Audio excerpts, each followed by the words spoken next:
Hello दोस्तों, मेरे एक व्यूअर मिस्टर अमित सिंह ने मुझसे एक क्वेश्चन पूछा कि sir I am thinking to invest 1 lakh rupees at a one time for 5 year, is it good decision और रिस्की। तो मेरे हिसाब से अगर मानना चाहे तो मिस्टर अमित सिंह, जो आप ये लमसम इन्वेस्टमेंट करना चाहते हो वो आप अपने रिस्क एपेटाइट के हिसाब से ही किसी म्यूचुअल फंड को चूज़ कीजिएगा। अगर आप एक हाई रिस्क टेकिंग कैपेबिलिटी रखते हो तो आप स्मॉल कैप या सेक्टर म्यूचुअल फंड के ऊपर जा सकते हो, और अगर आप कम रिस्क लेना चाहो तो आप इंडेक्स म्यूचुअल फंड या लार्ज कैप म्यूचुअल फंड में अपनी इन्वेस्टमेंट को रख सकते हो।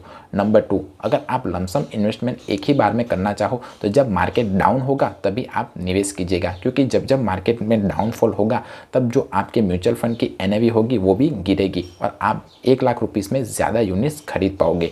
और तीसरी बात, आप 5 साल के लिए उस म्यूचुअल फंड में निवेश करने वाले हो, तो मेरी यही सलाह होगी कि आप जितना ज़्यादा होगे उतना ज़्यादा टाइम के लिए उस म्यूचुअल फंड में इन्वेस्टेड रहिए। अगर हो सके तो 10 साल तो मिनिमम उस म्यूचुअल फंड में इन्वेस्टेड रहिए ही रहिए। अगर मेरी सलाह मानना चाहो तो आप लमसम इन्वेस्टमेंट करने की बजाय एसआईपी स्टार्ट कर दीजिए किसी भी अच्छे म्यूचुअल फंड में चूज़ करने के लिए, क्योंकि ये मार्केट के उतार चढ़ाव को अच्छे से बैलेंस कर पाएगा।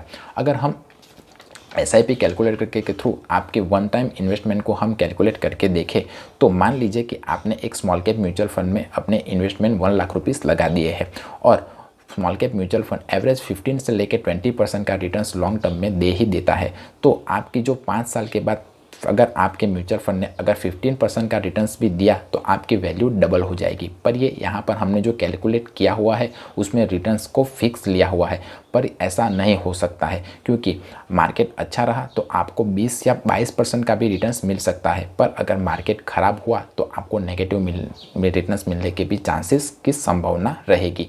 तो मेरी यही सलाह रहेगी कि जब जितना हो सके उतना लॉन्ग टर्म के लिए आप किसी भी म्यूचुअल फंड में इन्वेस्टेड रहिए, और जब मार्केट बेरिश हो, मार्केट अच्छा हो, तब आप अपने यूनिट्स को बेचकर अपने म्यूचुअल फंड से बाहर निकल जाइए। अगर आप किसी भी म्यूचुअल फंड में अपने इन्वेस्टमेंट को स्टार्ट करना चाहते हो तो इन बातों का ध्यान जरूर रखिए।